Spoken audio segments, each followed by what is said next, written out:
Welcome to Conscious Conversations. My name's Luke McLean.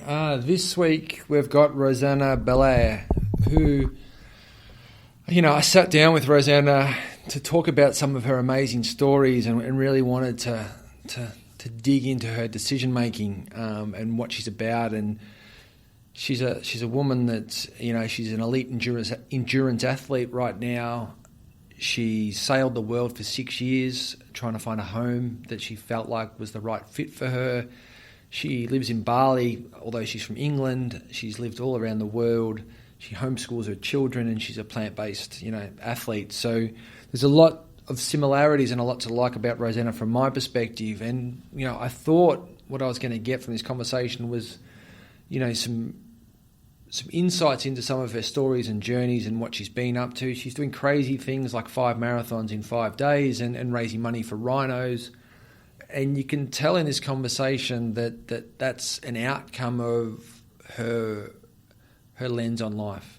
And what was going to be a storytelling mission really has turned into a philosophical discussion about how we need to live. How we need to live more authentically to ourselves, to our purpose, that we've got choice. We've got choice every day in how we want to show up and what we want to do. And that if we can connect back to our heart space, if we can connect back to our truest self and find that person, we can live the life we want. Like, we can truly show up how we want and get the most out of our bodies, our minds, and our spirits. We can connect with people, and when we allow that energy, that vibration to flow and to happen, amazing things then happen. That, if that makes sense, and we talk about this in the podcast, but it's hard to get a grasp on that. And I'm going through a bit of this at the moment, where this podcast and people are contacting me out of the blue and wanting to have chats and conversations, and I'm sort of being directed in different areas of life that normally I haven't been, perhaps because I've been closed off, but now I'm just sort of being open to what's possible and sitting with the potential of the fear of shifts and changes and failure, but not seeing it as failure, but seeing it as feedback, but being open to doing that. So much of this podcast with Rosanna really resonated with me because I feel like I'm in that space myself right now. So I'm really excited to share that with you. I think you can follow Rosanna on Salt Gypsy Mama on Instagram. It's a beautiful Instagram page that talks to herself, her adventures, and her children, which is sort of where I discovered her. A mutual friend had put us in touch, but that was sort of the touching point. So if you like this podcast, please share it. This is one that I'd love for you to pass on to a few people that you feel may be stuck, maybe telling a story that's fixed, that feels like there's no openness for growth, and, to try to inspire a few more people, because that's what it does. My name's Luke McLean. I should have introduced myself earlier, but I'm a meditation teacher and I'm a mindfulness coach, and I do some work with companies, with leaders, and also with people to live from a place of more authentic purpose, to find more clarity, calm, and compassion in how they show up as people, but also to become more conscious. That's what I feel like we're missing in life at the moment, is we're not living with enough intention based on our values and purpose, and that everyone's going to have a different value and a different purpose, which is what the beauty of life is. But how do we help people unlock and find that? Meditation, I feel, is probably one of the most important tools, because in order to unlock purpose, to find intention, to live from authentic values, we need to create some space in the busyness and the monkey mind and the chatter that we've got.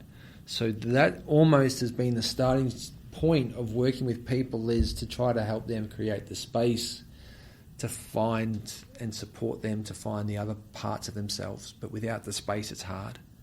Imagine being in a room full of furniture and you're trying to find a marble and there's no space. The marble's almost impossible to find. When our minds is chattering ongoing about beliefs and things that we think are absolute, we can't find space in possibility.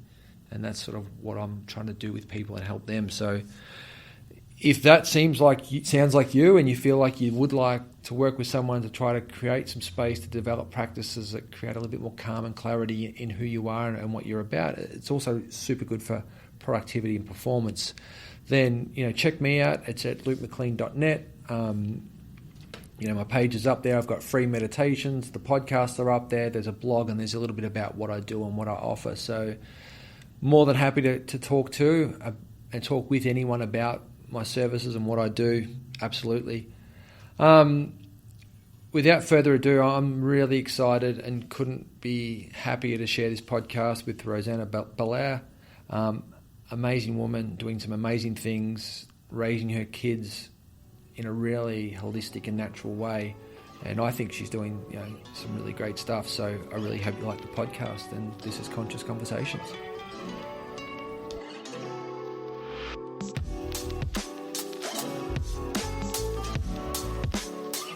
Welcome to Conscious Conversations. My name's Luke McLean, and I'm really excited to introduce this episode to Rosanna Bille, who's a person that I sort of met through a mutual friend, but really have been inspired by the work and the way she's living in terms of the work she's doing on herself and her well-being, but how she's, bringing up her children and just sort of living a really holistic, natural and grounded life. And I thought it'd be great to get on a podcast to talk about not just what she's doing now, but how she got there and sort of that journey to some of the really amazing adventures and sort of accomplishments that Rosanna's been able to achieve. So Rosanna, thanks for coming on the show.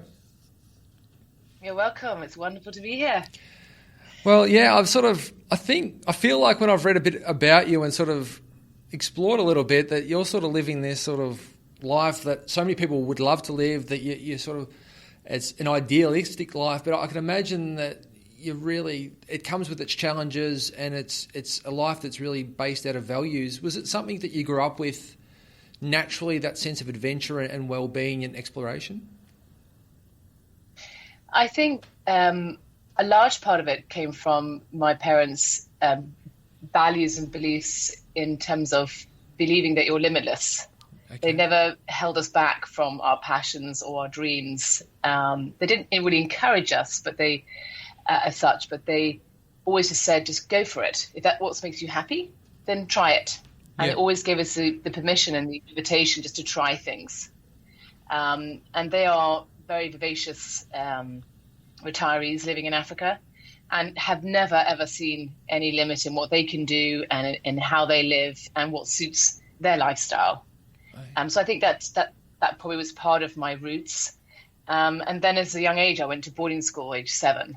Which is a pretty big shock as a young child to be sent away. And I think that the resilience that you build up when you have become self-sufficient, you have to become independent, again, is another foundation for living a life where you sort of see the only limit is yourself, if that makes any sense. For sure. What was that? And where did you grow up, Rosanna? Whereabouts? I was brought up in the UK.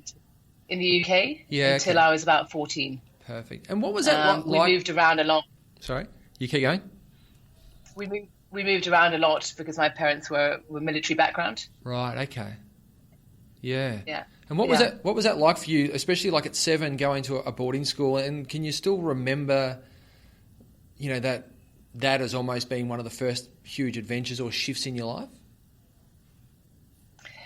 Yeah, I actually, if I'm really honest, I found it extremely hard to be separated from my family. But I think, as I said before, you have to kind of sink or swim. Yeah. And there was an amazing camaraderie at boarding school, and I think we all came together and we all supported each other.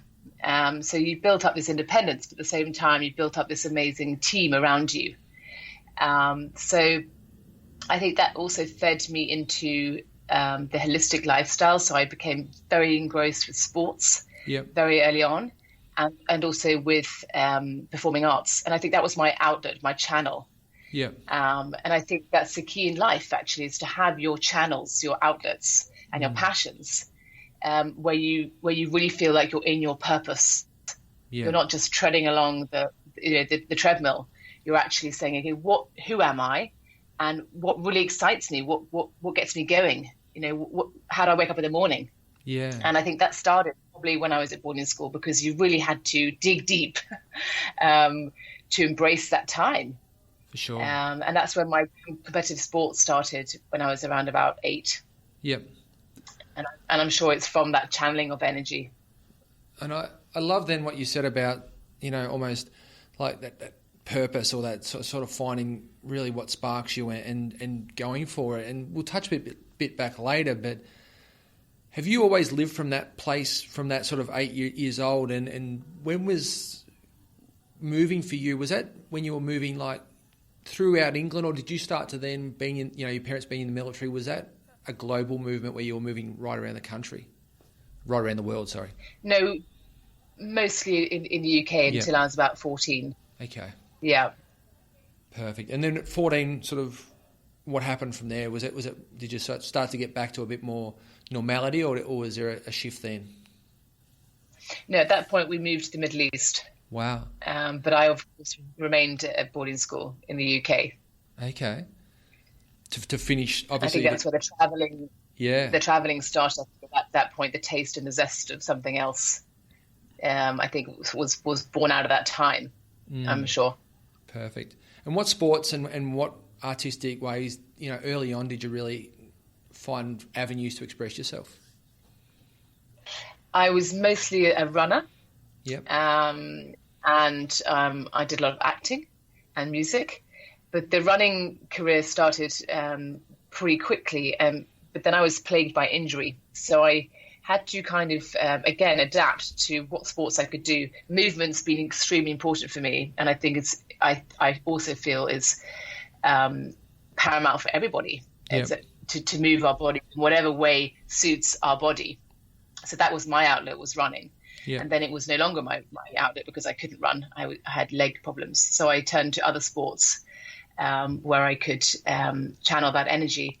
And again, I always found that in the movement, I got perspective on things and I got clarity. Yeah. And I felt a sense of internal strength, not only the successes I might have been having. Yeah. It was on the outside. It was really a place where I felt I became powerful. Yeah. And that started, as I said, very early on. And I'm sure due to the fact that I was put in quite an extreme situation. And fortunately, I had a natural athletic ability. So I was drawn into sports very early on. Yeah. Okay. And then I was plagued pretty much with injury for 20 years. So my dreams of elite sports and high competition kind of dissipated in the latter teenage years. So I tried different sports. I tried martial arts. I tried yoga. I did pretty much everything. I even started a water polo team, even though I was not a swimmer and I'm not built as a swimmer. But I was trying always something different to suit what I could do because my legs weren't operating as I wanted. So, okay, well, I got arms and I've got, strong upper body. Let's try this. Anyway, don't want to sidetrack. But then only until recently, in the last 5 years, did I turn to triathlon, which is now my current passion. Yeah. With the sports side of things. Right. And then on the other side is dance. So I've kind of working with the yin and the yang, with the balance. Yeah. Another important factor I feel in our current lifestyle is trying to find our own balance. Yeah, I think you've hit the nail on the head.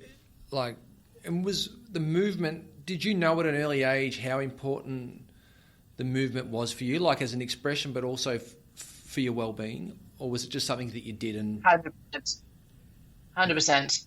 Yeah. I had anxiety at boarding school, and when I was in movement, whether it be running or tennis, I felt a sense of release and I felt a sense of real joy. And I guess that was the endorphins, the adrenaline, but I also felt, again, in my purpose. I don't think I was conscious of that, the purpose side, but I was conscious of the feelings of when I moved. Yeah. I said, I think the other part of that is the feeling of your own power inside, that you actually have that in you. But we're always taught to look on the outside, but it was actually inside me, and I felt it when I was in movement.